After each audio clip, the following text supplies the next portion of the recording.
Boa noite a todos. Estamos na quinta-feira, a nossa quinta-feira de hoje, reunidos mais uma vez para a sequência do estudo sistematizado. Agora na continuidade, na terceira parte do Livro dos Espíritos, que trata das leis morais. Hoje, revendo, acredito, para a maioria dos companheiros, revendo a lei do trabalho. E até pedindo desculpas, já que a maioria é época de férias, mas nós estamos hoje aqui revendo a lei do trabalho. E os espíritos até capricharam, apenas 12 questões para que ninguém se canse muito. Mas nós vamos durante aí os 45, 50 minutos repetir muitas vezes a palavra trabalho, que é o nosso assunto de hoje. Da questão número 674 a 685, o assunto de hoje, portanto, é trabalho, que superficialmente, muitas vezes é compreendido apenas como ocupação material, mas que à luz da doutrina espírita, nós vamos vendo que existe assim uma ampliação no sentido do trabalho, já que encarnados trabalham, é a maneira pela qual Deus nos direcionou a esse aprendizado. E o que nós vamos descobrindo, que aquela história de morrer para descansar, sono eterno, aqui jaz e outras coisinhas mais, não correspondem à realidade.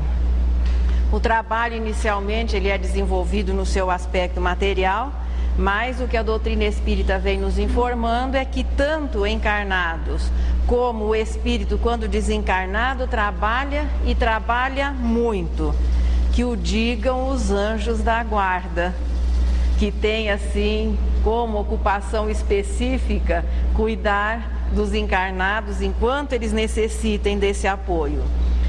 Mas a maneira como Deus encontrou para que nós nos habituássemos ao trabalho e conseguíssemos compreender a importância que isso vai exercer na vida do espírito, foi fazendo com que as necessidades físicas fossem supridas pelo movimento, pelo trabalho, pela atividade e num futuro até pela produção. Inicialmente premido pelas necessidades físicas, os seres todos realizam as suas tarefas, entre as quais, na espécie humana, os homens também.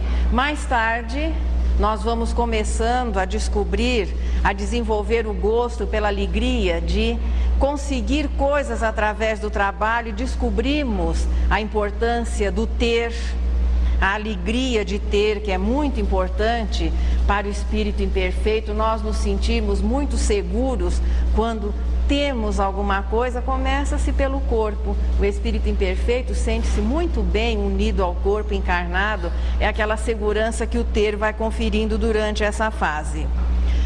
Mais tarde, à medida que o progresso vai sendo realizado, nós vamos começando a viver uma nova fase nessa sequência.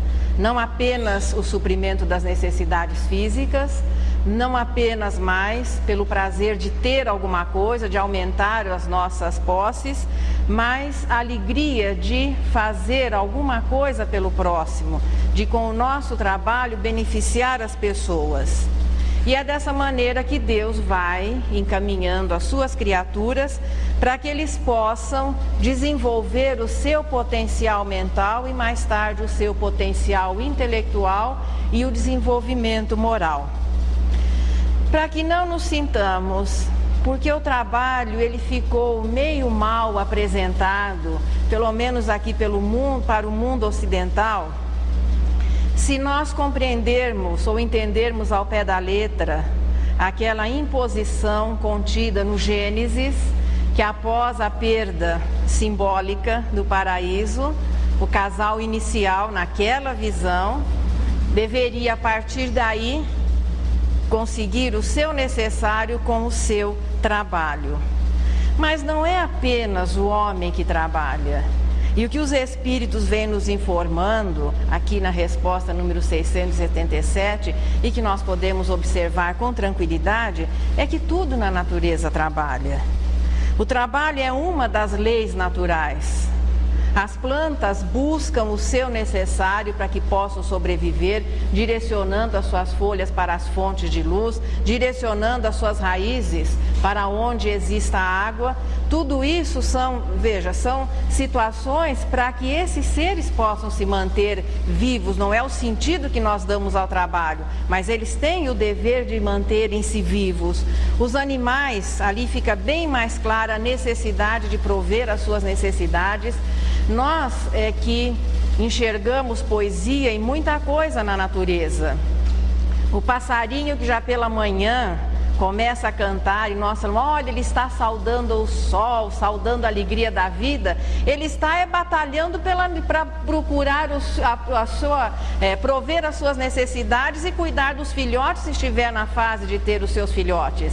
Ele está batalhando duro pela sua vida. Por isso o homem não é o único ser da criação que trabalha para o seu sustento ou que sinta essa imposição em trabalhar. A batalha pela sobrevivência é a primeira expressão do trabalho e na espécie humana também a nossa primeira expressão de trabalho foi o trabalho predatório, buscando na natureza os recursos para que pudéssemos sobreviver. Todos os seres vivos procurando manter-se vivos, conservando-se, reproduzindo-se, cuidando da sua prole, perpetuando a espécie. Tudo isso faz com que a capacidade mental vá sendo desenvolvida.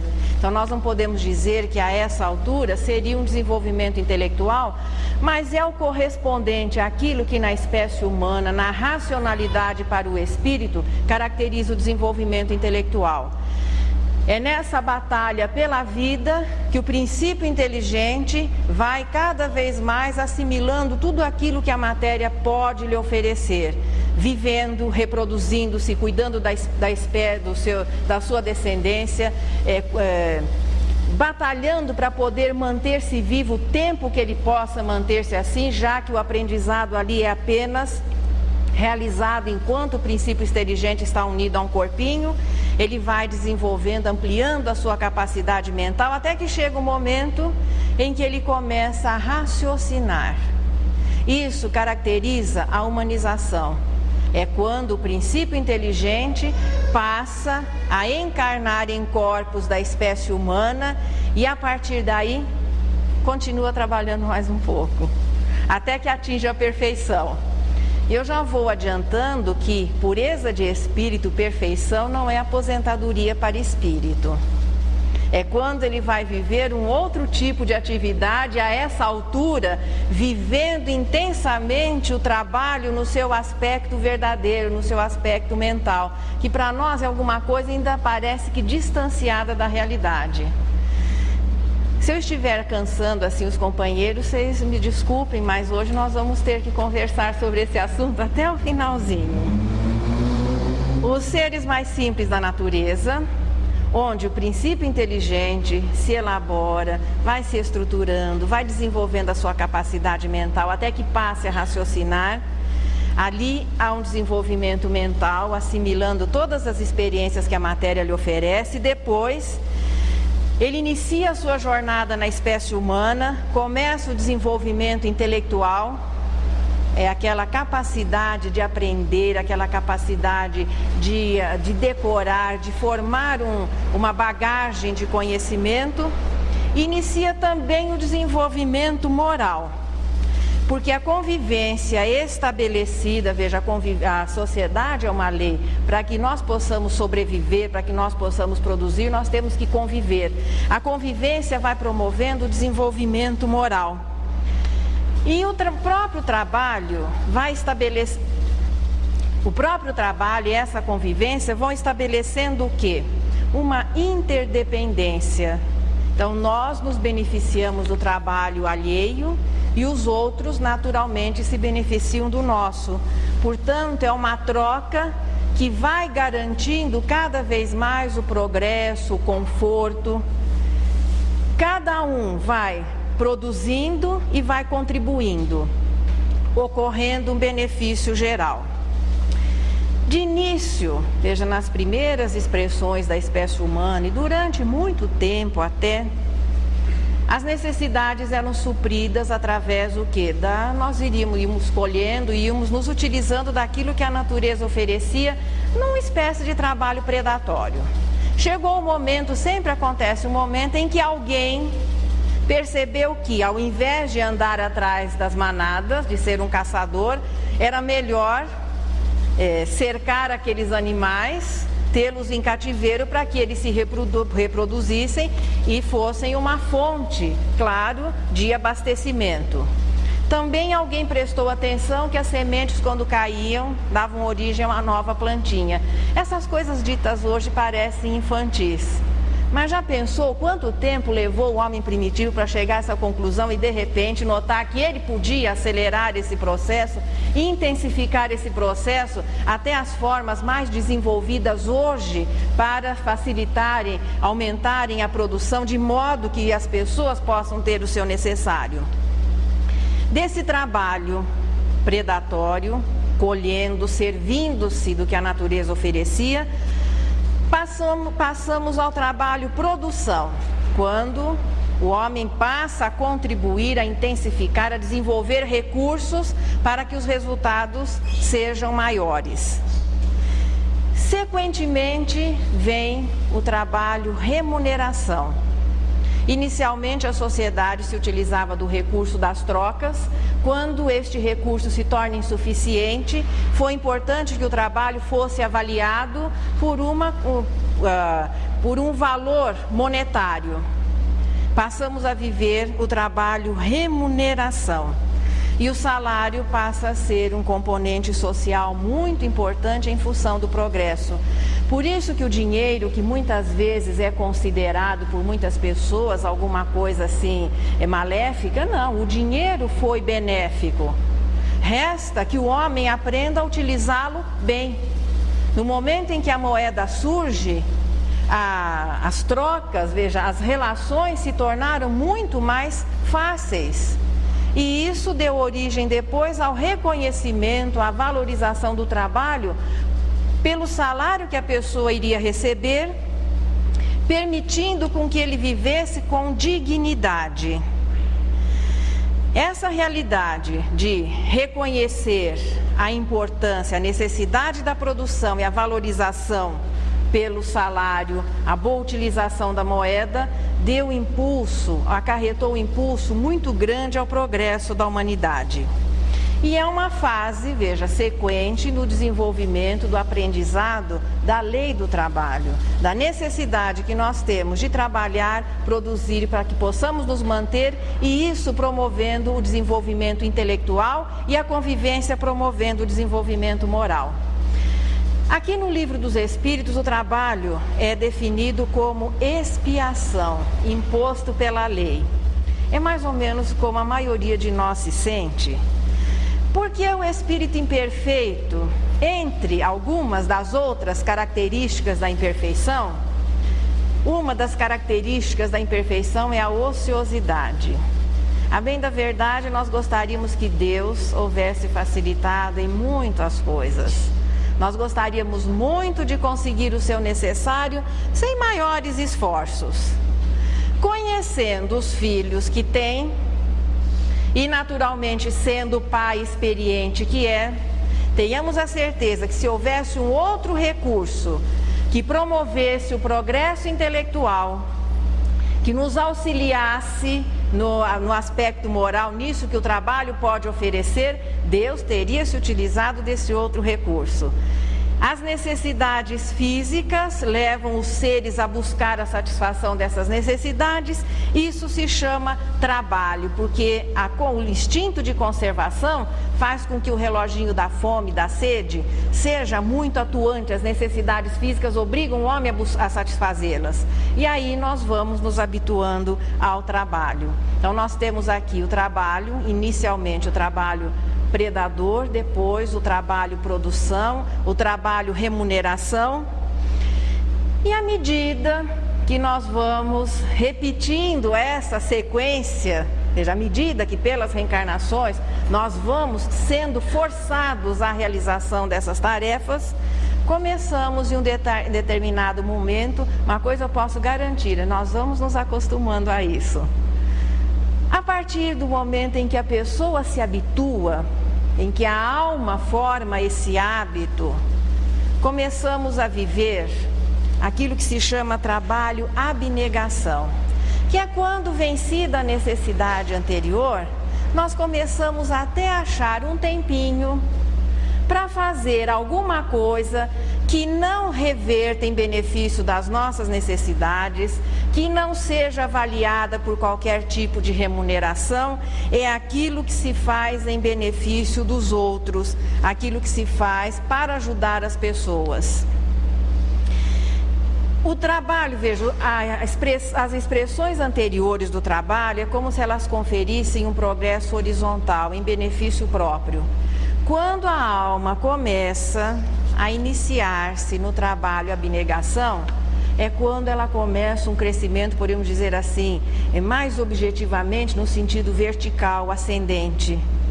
Além de suprir as suas necessidades, de, claro, suprir essas necessidades com a dignidade do seu trabalho, nós começamos a encontrar tempo, motivação para fazermos alguma coisa para os outros. Então nós temos o trabalho predatório, produção e remuneração em benefício próprio, o abnegação em benefício de outrem e que vai conferindo, claro, oportunidades maiores de um desenvolvimento moral. Terminamos a nossa escalada do trabalho? Ainda não. Os mais antigos já sabem que não. Ainda nós temos a expressão do trabalho serviço. Quem estiver se utilizando de Leis Morais da Vida de Joana de Ângeles e tiver percorrido as lições que ilustram a lei do trabalho, já sabe do que é que nós estamos falando.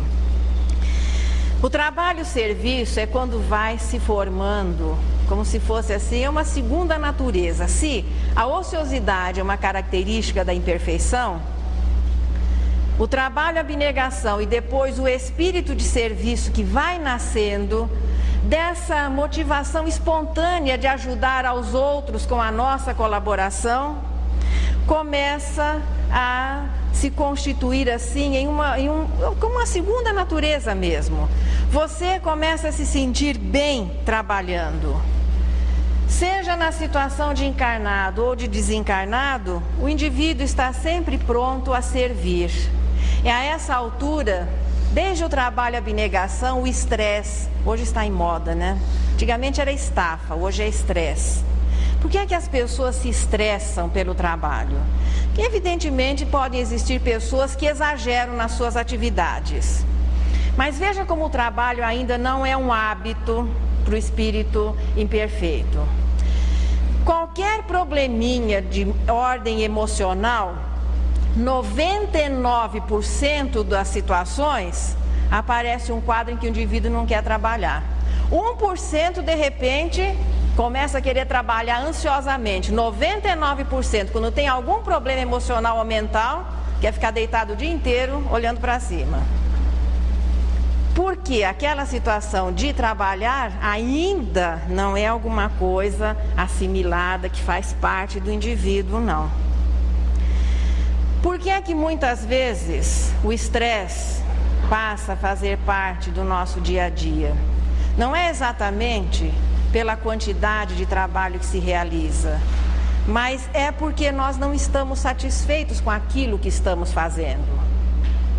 Então é aquela situação de tensão forçada pelo desgosto de ter que realizar alguma coisa. Nós damos desculpa que é o chefe, é o trabalho, é isso, é aquilo, mas lá no fundo, o probleminha é que nós gostaríamos muito de não precisar trabalhar, tanto que as pessoas sonham desesperadamente em ganhar na loteria para ficar bem rico e não precisar trabalhar. Muitas pessoas passam a vida inteira sonhando com a aposentadoria como se aposentado não precisasse fazer mais nada. A aposentadoria de um trabalho não significa inatividade. E aqueles que após anos de uma jornada objetiva de trabalho, quando terminam essa jornada, caem na ociosidade, pouco tempo depois os problemas começam a aparecer. Aí chega a doença, chega isso, chega aquilo, chega a depressão.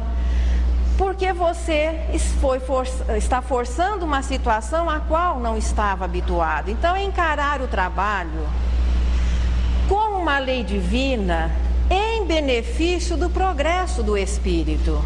Os exageros, a má aplicação, isso é problema das imperfeições humanas.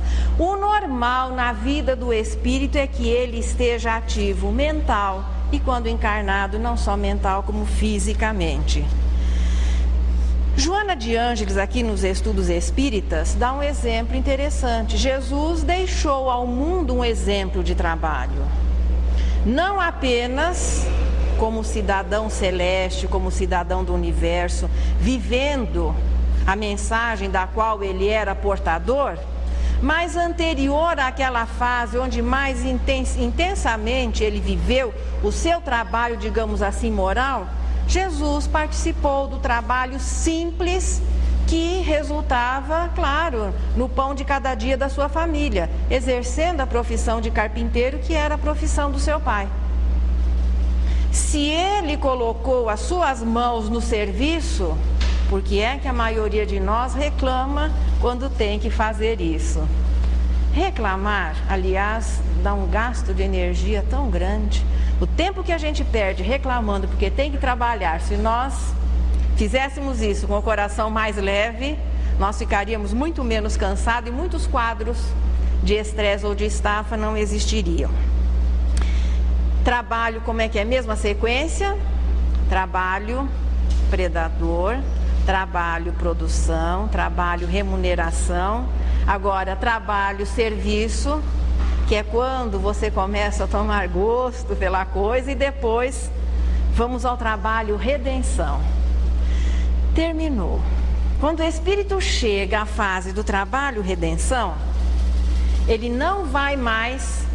Não é que ele vai deixar de trabalhar, não. Ele não vai mais sentir o peso da obrigação de ter que realizar alguma coisa. É quando espontaneamente, é quando ele se redime daquela situação antes expiatória do trabalho.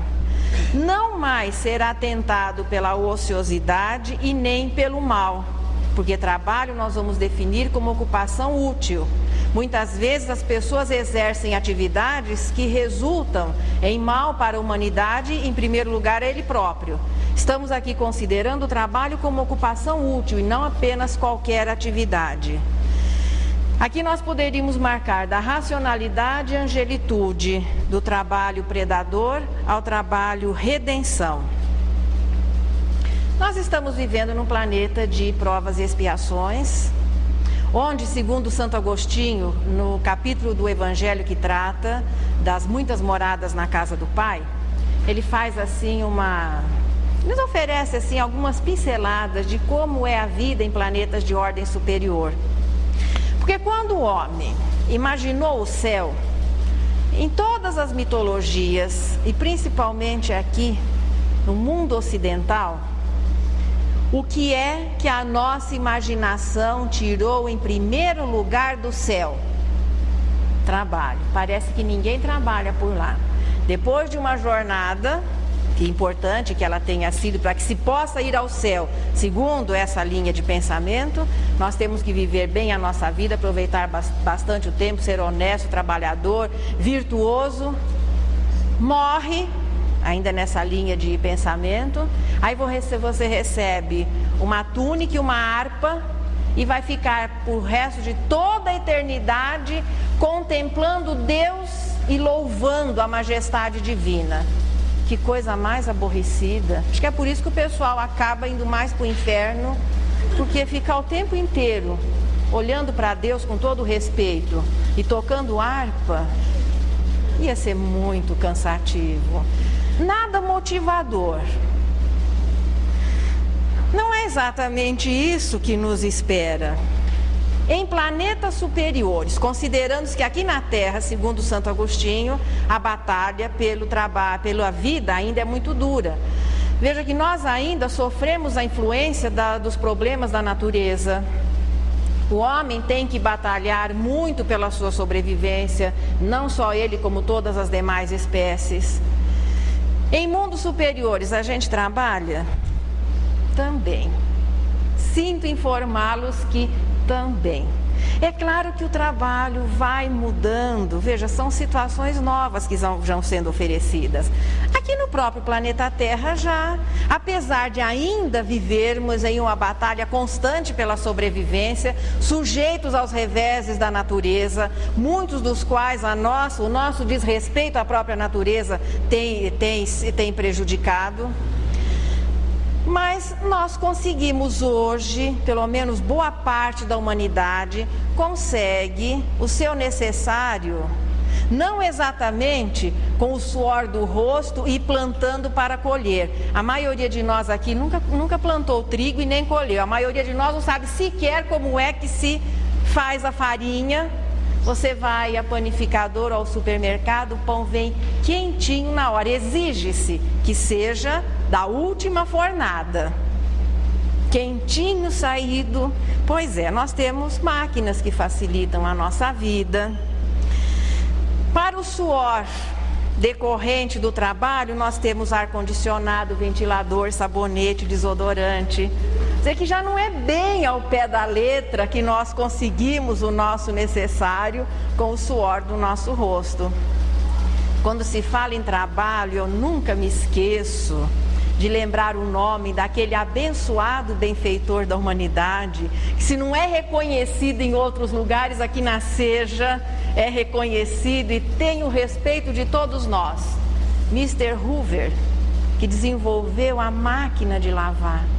Imagina lavar uma colcha, um cobertor com as mãozinhas. Então nós já temos muitas facilidades. Hoje existe secador, ainda não se inventou uma máquina perfeita para passar roupa. Mas para lavar, secar, deixar perfumadinha, nós já não nos custa tanto suor do rosto. À medida, veja, que o progresso vai acontecendo, à medida que as humanidades vão evoluindo, o trabalho material vai sendo menor.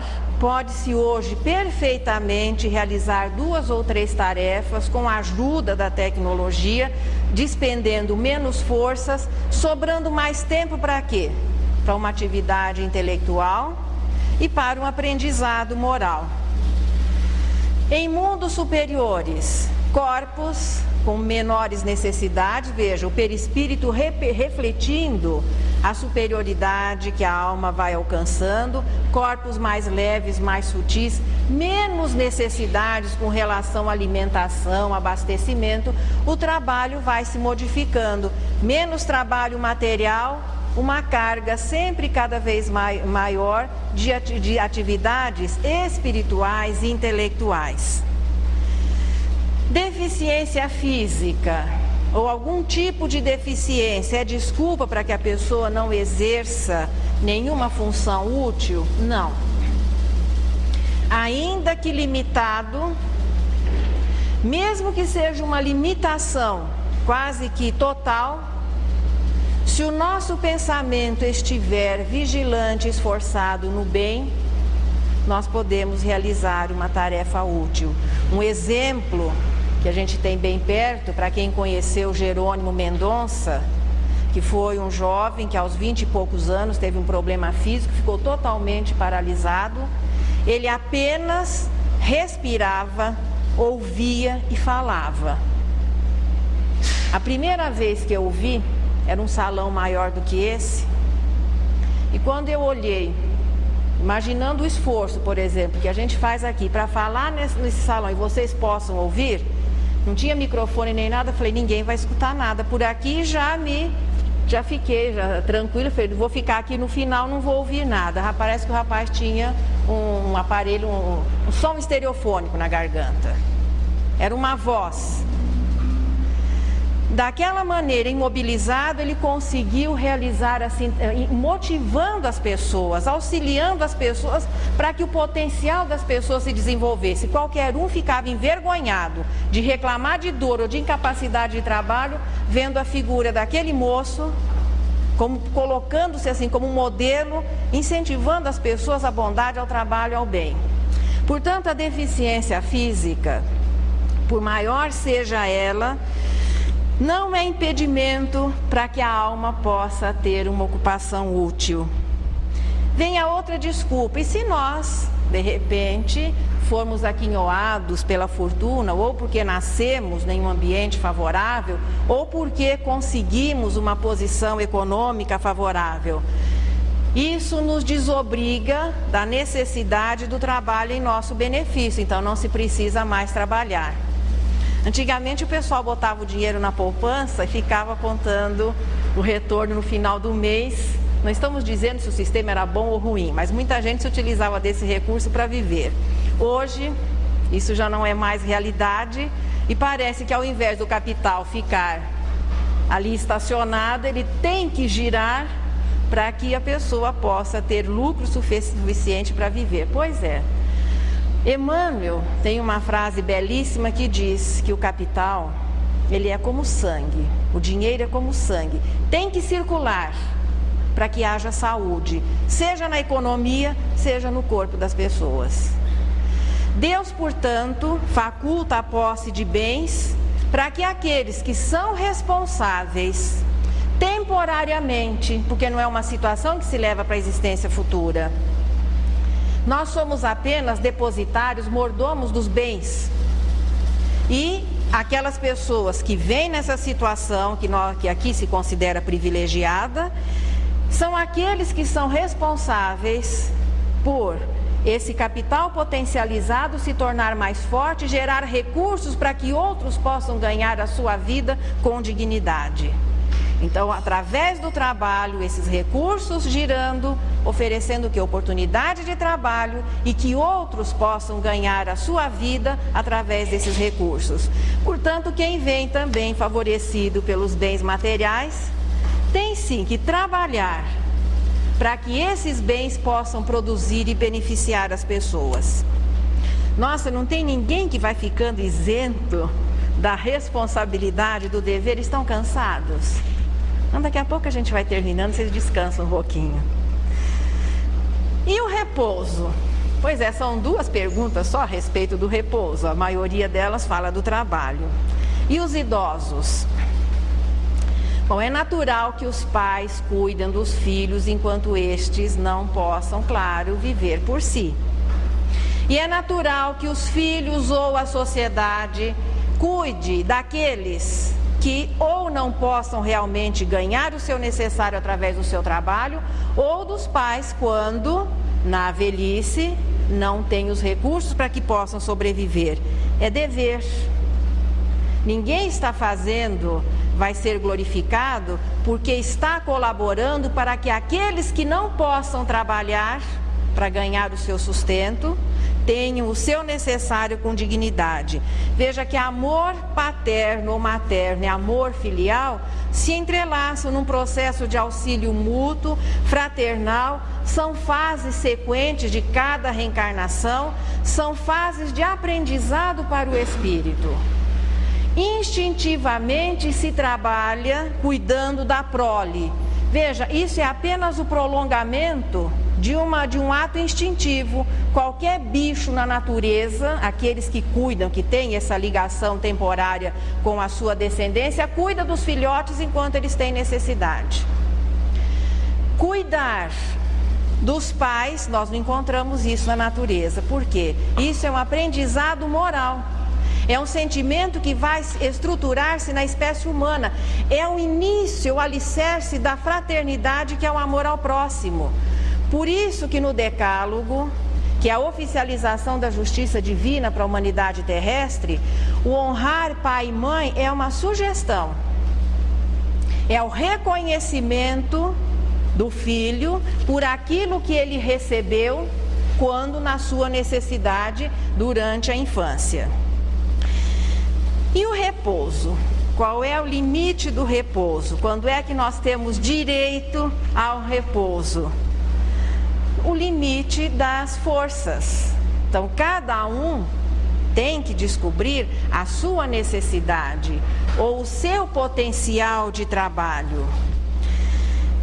Só usufrui realmente do repouso, sem peso de consciência, aquele que está gozando de um direito após haver trabalhado. Porque o repouso sem o gasto da energia leva ao tédio. E o tédio é um sentimento assim perigoso. Joana de Ângeles dedica uma página belíssima também no nosso Leis Morais da Vida, que agora vem acompanhando o Livro dos Espíritos no estudo das leis morais. E ela trata disso em uma lição que se chama A Hora Vazia. A hora vazia é um momento crítico e de alarme que deveria soar assim como um alarme, uma luzinha vermelha que se acendesse, porque é na hora vazia que surge a maledicência, a insatisfação, a intriga, a inquietação, o medo, as tentações, o exagero da vaidade. É naquele momento, quando não se tem o que fazer, quando não se tem o que pensar, que os sentimentos inferiores começam a aflorar. A vigilância enfraquece e nós acabamos dando, claro, ouvidos àquilo que nós chamamos de tentações. Tem gente que aproveita para botar a culpa nos espíritos. O probleminha é que as tentações não estão do lado de fora. A tentação identifica as nossas imperfeições, as nossas deficiências, a nossa fragilidade.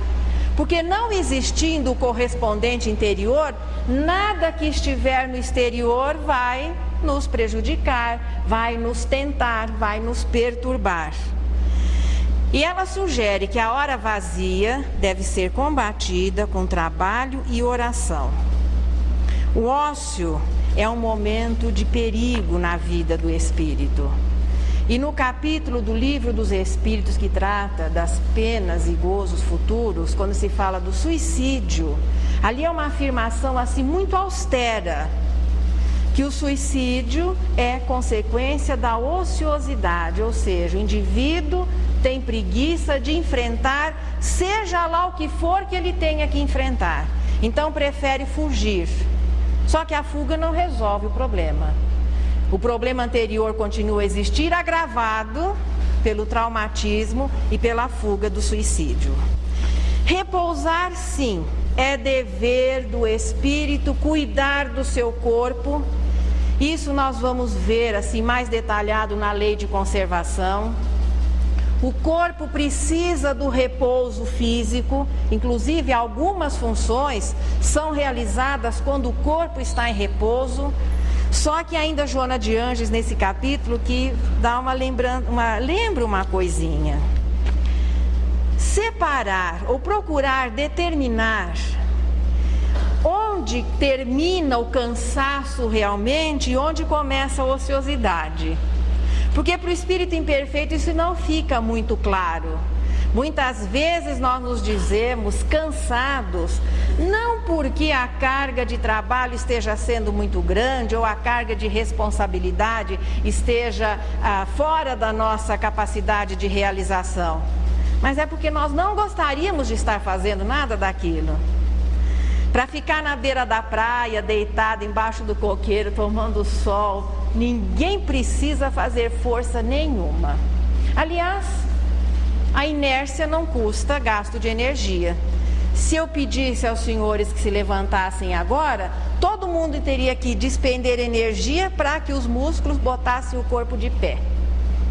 Para ficar sentado, ficamos do jeito como estamos, não gastamos nadinha.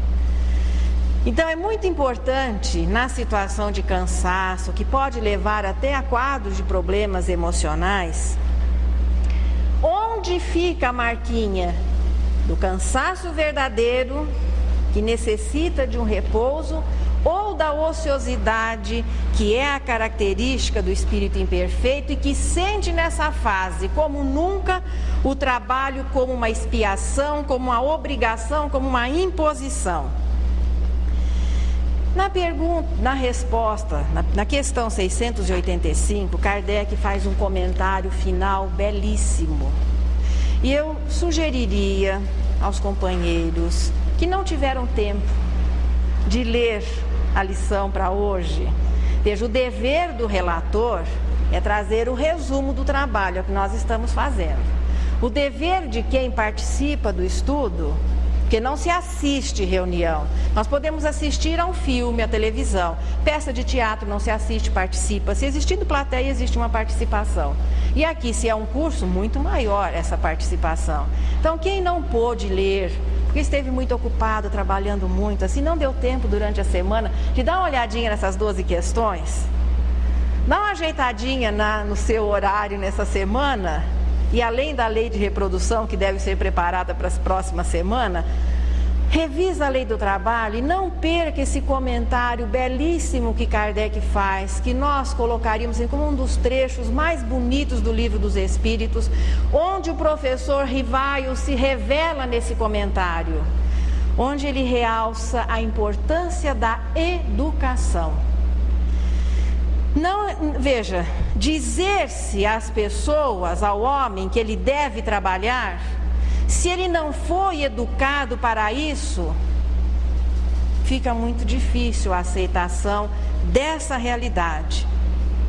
É por isso que nós vemos hoje tantos jovens para os quais trabalho é ofensa. Parece que nós estamos vivendo alguns quadros da Idade Média onde era vergonha a nobreza trabalhar. Nobreza significava que ele não tinha necessidade, não estava disposto nem afim. Trabalho era alguma coisa pejorativa que, de uma certa maneira, desclassificaria a pessoa. Os servos trabalhavam, depois vêm os artesãos, que começam então a modificar a característica do trabalho, mas o nobre não. Imagine que ele ia suar, transpirar, machucar as mãozinhas no trabalho. Parece que hoje nós vemos assim grande parte, infelizmente, da juventude para os quais falar em trabalho é uma ofensa. Kardec realça aqui a importância da educação para que o indivíduo se sinta motivado, estimulado, valorizado pelo trabalho que ele possa exercer. Valoriza-se muito na sociedade hoje em dia a educação intelectual. Por que é que nós queremos que o nosso filho tenha um diploma, ou as pessoas lutam desesperadamente por um diploma? Porque imagina-se que tendo um diploma ele vai exercer uma posição de superioridade e os outros trabalharão por ele. Essa é a visão simplista que se tem, e não que o diploma seja uma apresentação que nos qualifique para um trabalho que é tão valorizado quanto aquele para o qual não se precisa de um diploma para trabalhar. Então a educação intelectual, infelizmente, parece que leva as pessoas a deduzirem que quem é mais culto pode trabalhar menos e ganhar mais, o que não corresponde mais à realidade. Como é que nós vamos mudar esse estado de coisas, né? Quando se fala em educação, pensa-se logo na fase da infância. Deus prepara todo esse cenário para o espírito, quando ele reencarna, limitado pelos órgãos, limitação essa que só cessa depois dos 18 anos, limitação que é muito maior nos 7 primeiros anos de vida do indivíduo, onde o próprio processo de reencarnação ainda está em desenvolvimento, para que ele seja educado. E ele vai ser educado como? Com aquilo que nós informamos, mas principalmente pelos exemplos que ele recebe. E nós ainda somos especialistas em falar alguma coisa e viver outra. E até assim, eu podia dizer assim, invigilantemente, não é intencional, mas acaba comprometendo esse processo de educação para o qual Deus prepara na reencarnação, a infância, em que o espírito vem sensível, esquecido do passado, sem critérios no presente para avaliar, para poder contradizer, para poder enfrentar, assimilando, absorvendo tudo aquilo que os adultos lhe oferecem, principalmente aqueles que estão mais próximos. Como é que o adulto vive a situação de trabalho? É bom nós nos perguntarmos se a maioria de nós gosta de trabalhar. Se nos fosse oferecida a oportunidade, nem olerite, imagina que a nossa cota de salário fosse depositada todo mês e você não fosse obrigado a cumprir a sua jornada, será que nós continuaríamos cumprindo os nossos deveres? Ou, eu não vou dizer nem lentamente, rapidamente a economia se esfacelaria. A maioria de nós não ia espontaneamente, por aquele ideal, manter a responsabilidade no trabalho, que é conseguida porque nós dependemos dele para a nossa sobrevivência. Como é que a criança vive o clima de trabalho em casa? Os mais antigos já conhecem essa dramatização, né? Segunda-feira de manhã, a família já levanta. Bom, a segunda já começa a ser mal encarada no domingo. Qual é o melhor dia da semana? Sexta-feira, porque é véspera do sábado. O happy hour pode ser mais tranquilo, pode ser happy night, porque já você pode esticar um pouquinho mais. Sábado, ainda é aquele dia, oba, hoje é sábado. Parece até uma poesia, né? Porque hoje é sábado, tem uma porção de coisas que você pode sonhar, realizar no sábado. Domingo de manhã, uma beleza. O pessoal sai caminhando, as ruas são fechadas para a turma fazer área de lazer. Almoço de domingo ainda é agradável. Depois do almoço, 2 horas do domingo, nós já começamos a ficar assim meio deprimidos. E você de vez em quando lembra, amanhã é segunda-feira. O dia terrível da semana é a segunda-feira. Existe até a síndrome do Fantástico. Termina a musiquinha do Fantástico, você se conscientiza que amanhã é segunda-feira.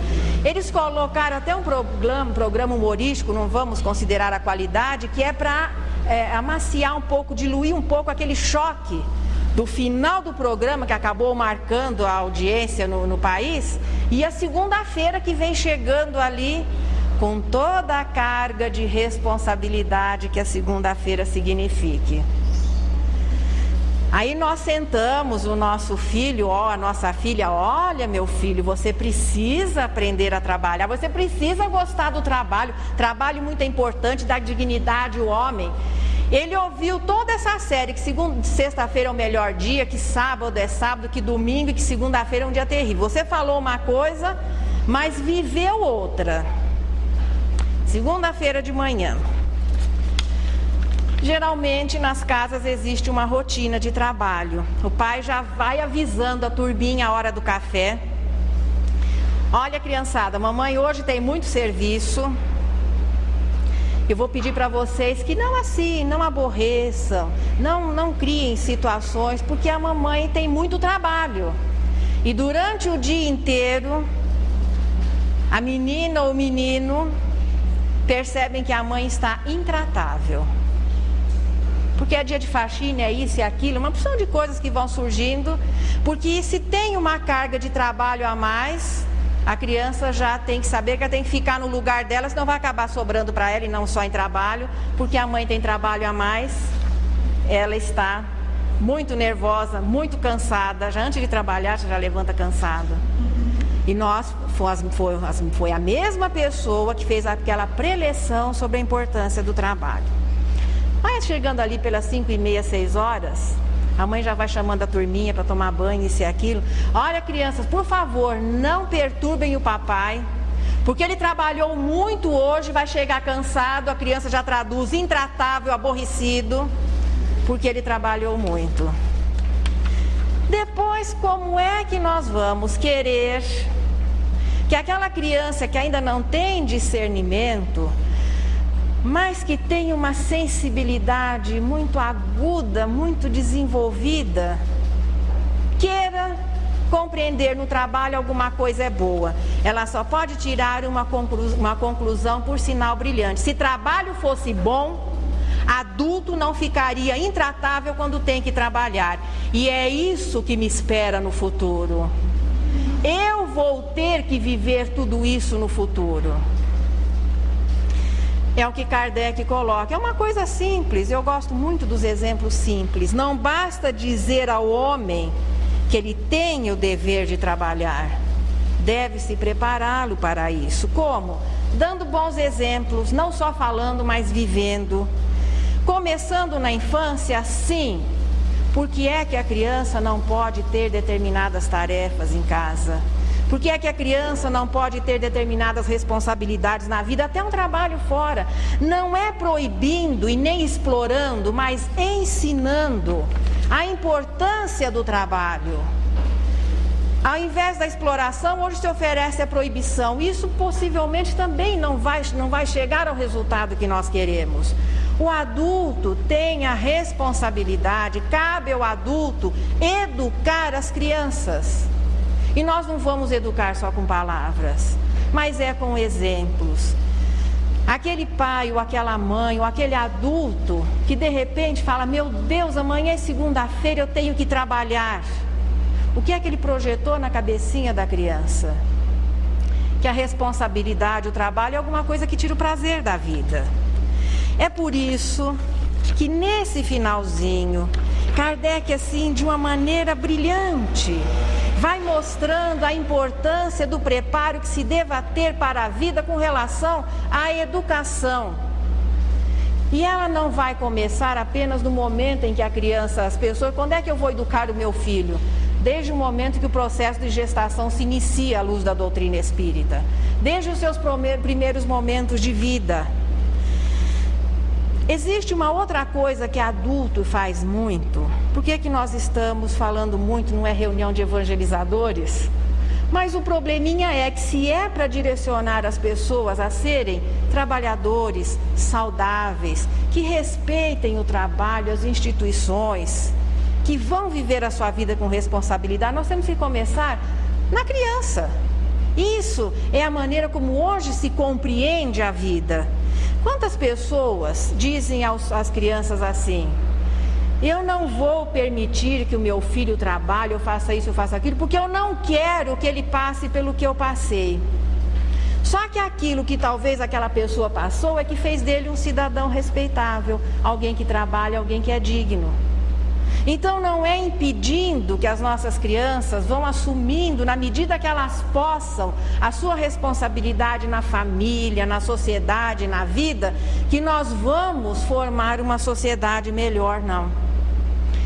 Jesus foi muito claro quando ele curou umas pessoas ao sábado, e no sábado o trabalho era proibido pelas leis mosaicas, porque não existia aquele reconhecimento à necessidade do repouso. Então, o lembrai-vos de santificar o dia de sábado foi o alicerce das futuras leis sociais que viriam para regular a relação entre patrões e empregados, entre trabalhadores e aqueles que oferecem o trabalho. Jesus, quando curou algumas pessoas no sábado, foi criticado pelos fariseus. É quando ele pergunta: pois é, mas se a sua vaca ou seu jumento tivesse caído no atoleiro, você não iria tirar porque é sábado?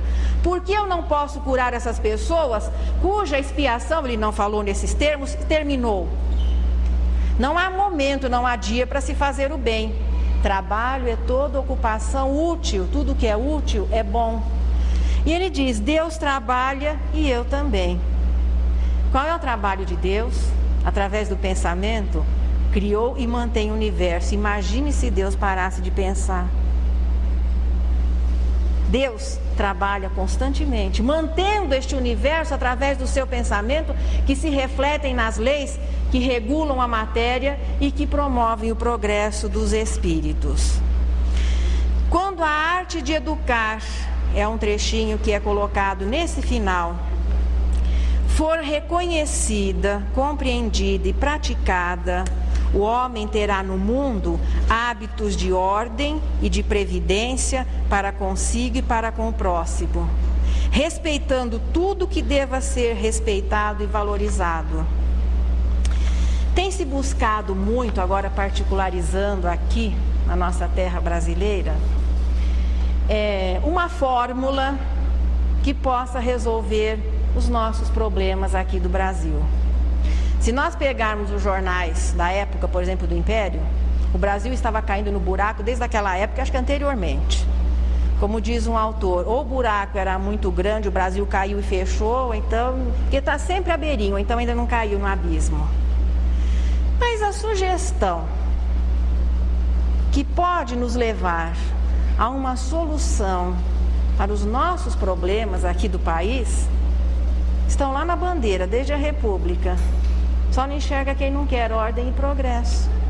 A partir do momento que todo mundo assuma o seu dever de contribuir, de participar, de trabalhar, de respeitar as instituições, de ser honesto, digno, ou seja, no momento que a ordem se estabeleça, o progresso começa a ser maior. É isso que nós encontramos nesse trechinho. A desordem e a imprevidência são duas chagas que só a educação compreendida em seu verdadeiro sentido podem curar. Então não é apenas a educação que promove o desenvolvimento intelectual, é a educação no seu sentido moral. É a educação total entre os critérios, o trabalho. Ninguém deve se sentir diminuído porque tem que conseguir o seu necessário através do trabalho. É simplesmente o processamento de uma lei. De vez em quando alguém diz assim, eu queria saber quem inventou o trabalho para ter uma conversinha com ele. Nós descobrimos. Sabe quem inventou o trabalho? Foi Deus. Podem encaminhar as suas sugestões, as suas reclamações todas a Deus, porque o trabalho é uma das leis morais que existe em toda a natureza. Claro que a espécie humana também está envolvida nessa lei. É uma das leis que promove o progresso do espírito.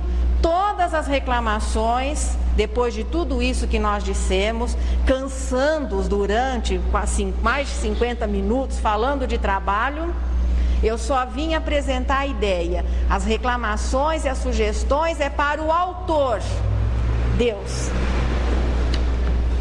Já quer falar de lei de trabalho, ela encerrou as férias dela e retorna hoje com a Cantiga da Esperança.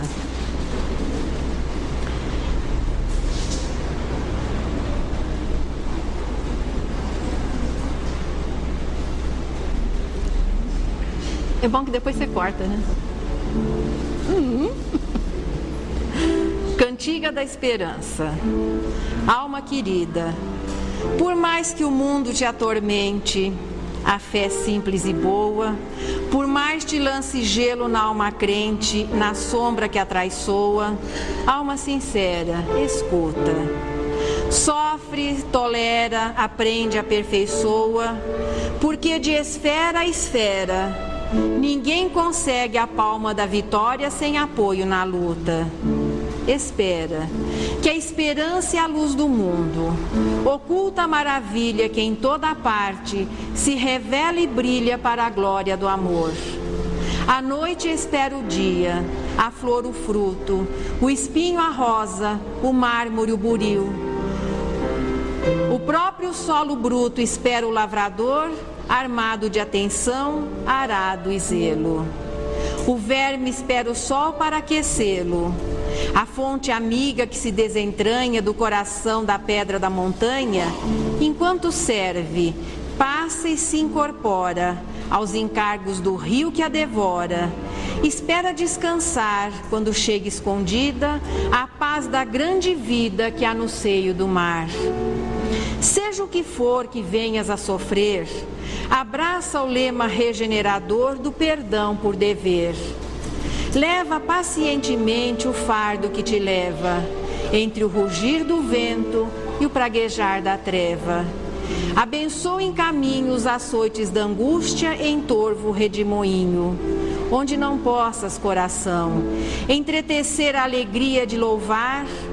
Cala-te em oração e segue sem parar, amando, restaurando, redimindo, edificando em suma. Não te revoltes contra coisa alguma. Ao vir a tarde mansa, na doce quietação crepuscular, quando a graça do corpo tomba e finda, verás como foi alta, nobre e linda aventura de esperar. E enquanto a noite avança, para dar-te as visões de uma alvorada nova nas asas da esperança, bendirás a amargura, a dor e a prova. agradecendo à terra a bênção de entendê-las. Subirás, subirás, para o ninho da luz nas estâncias da paz, que te aguarda tecido em radiações de estrelas.